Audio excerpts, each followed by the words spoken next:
I'm Dr. Kanwal Khalid, and in my series of the Untold Stories of Harem, today we are going to discuss a lady that has not been very much mentioned in most of the memoirs that have been written or translated under the British government. Interestingly, if you go through those translations or the write ups, it seems as if the women did not exist, but it is only in the write ups of the local scholars that we have an ample evidence of how active the women of the subcontinent were in the affairs of the government and in their personal lives also. So the lady we are going to talk about is Princess Saleema Sultan Begum. She was the granddaughter of Babur, and her mother, who is named as Gulrukh Begum, and in some books she has been written as Gulrang Begum. She was the sister or the half sister of King Humayun, and Princess Salima Sultana Begum was her daughter, and her father was Nuruddin Muhammad Mirza Naqshbandi, a viceroy of Kannauj, belonged to a very important Sufi family. Gulrukh Begum died after 4 months of the birth of Princess Salima, and this princess was later on titled as Turkey Sultana. That was her title. And she turned out to be an extremely talented and a well versed woman. She had the expertise in Persian language. She was an avid reader and she was also a writer and a poetess. And she left lots of memoirs that are associated to her.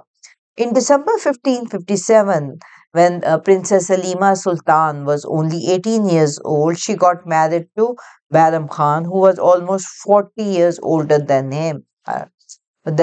And this was actually a political marriage because Badam Khan was an extremely, critical courtier of Humayun's court, and the marriage was arranged by Salima's Mamu, who was again Humayun, and then she got the it. And interestingly, the marriage took place in Jalandhar, Punjab.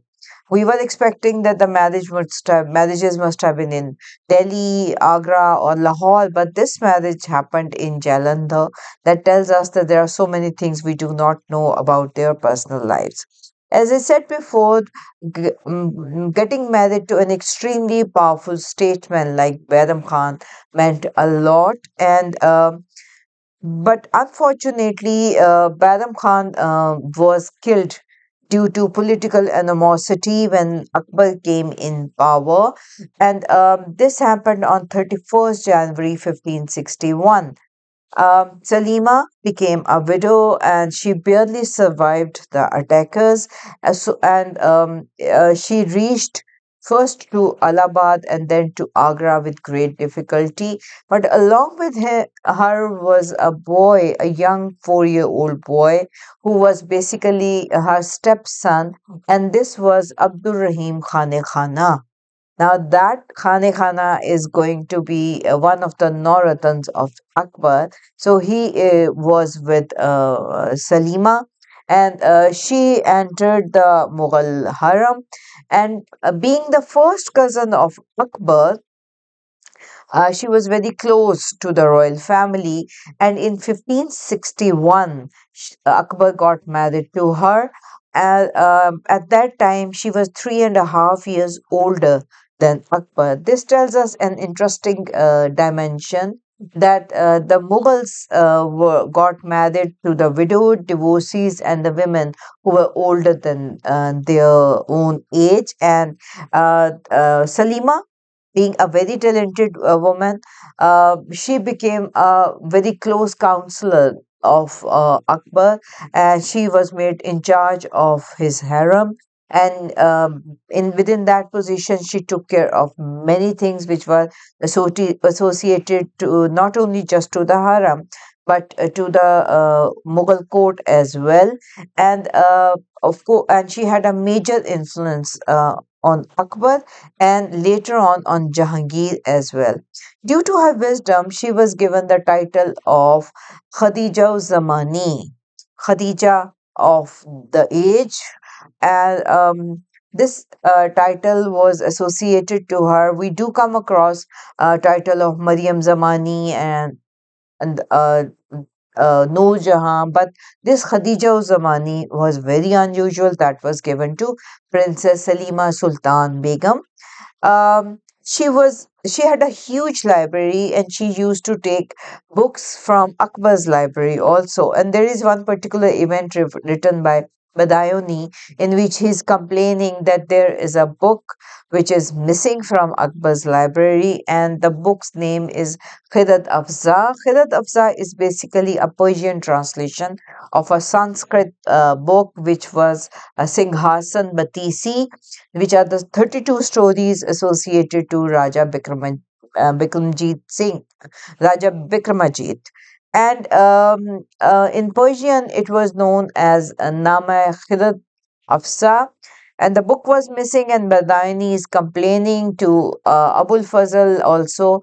And the king has threatened Badaini that he can, if he does not retrieve the book, his allowances will be cut off, and Badayani is very unhappy for this whole episode. But this tells you that what kind of passion and love these people had for their books.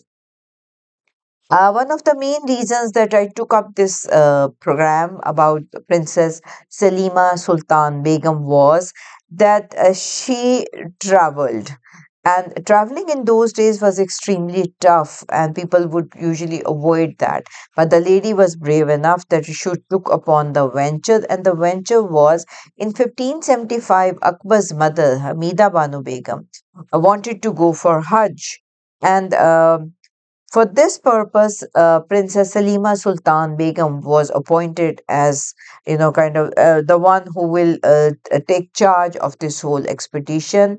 Sultan Khaja Naqshbandi was appointed as Amir Hajj, and Akbar gave 6 lakh rupees and 12,000 bejeweled khilat, robes of honor, to be distributed among the Hadman Sharifin. And with all this luggage, they were sent to Hijaz. And when the caravan left, Akbar really wanted to go on Hajj with them, but unfortunately, due to his political engagements, he could not. But it is said that he wore ihram and he walked barefoot and barehead along with the caravan for some time, and then the whole royal family left the shores of India.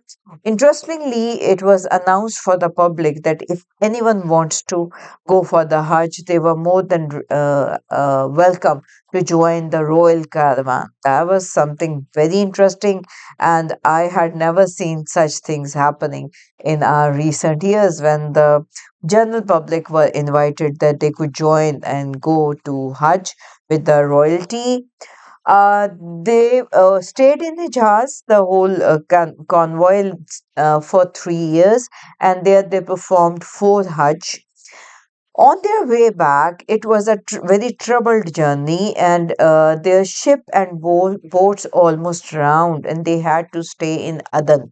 Aden is present day Yemen, and for 7 months. And then they gathered up their resources and reached Gujarat with great difficulty in March 1582.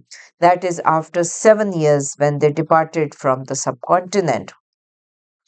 When they came back, Akbar was very happy to see the women of his household. He welcomed them, and then he spent many nights listening to his mother and his wife and the stories of their travels. And he was, very keen listener. And this was an occasion that went on for many nights, and because he wanted to know so much about this. Now, these ladies of harem played a very vital role in the political disputes also, and the prominent one that is associated to Princess Saleema Sultan Begum is the conflict between Akbar and Jahangir that culminated in 1601 when Jahangir declared himself the king and created a court, an independent darbar in Allahabad. At that time, Saleema Sultan Begum went to him, and she took along with him an elephant with the name of Fateh Lashkar, a special horse, and a robe of honor, so that she could make things better between the father and son. And she convinced Jahangir to go to Akbar and apologize. Jahangir came back to Akbar in 1603 and he asked for forgiveness. And of course, he was being forgiven. But the differences between the father and son continued even after that. Later on, when Jahangir was becoming the king, Princess Salima Sultan again assisted him a lot. And on the other hand, when he became the king, so there was some more troubles, and the main trouble at that time was Jahangir's own son Khusro's rebel. And that was being tackled by the father, but Jahangir wanted to have Khusro and his father-in-law Mirza Aziz Koka killed, because these two were the partners of a rebel against Jahangir. But again, these ladies got together and they protested and they saw to it that they get these two men pardoned from their death. So they have been, negotiating and making things softer for the men in their family. This extremely talented and wise lady, she died in Agra on December 1612 or in January 1630, and she was buried in a garden. That garden was being constructed and created by Salima Sultan, and this was the norm of that time period, that the royalty would do this, that they had lots of structures created for themselves and for public welfare. I'll talk about that in some other program. So, as I said before, a scholar of a high level, a very educated lady who was greatly fond of books, and interestingly, she was also a poetess, and she used Makhfi as her pen name. This pen name was later adopted by the equally talented great great granddaughter, the gifted poetess Princess Zebunissa, who had another story associated to her. I'll talk about that story in some other program of mine. But till that, enjoy and acknowledge the life of Princess Salima Sultan Begum.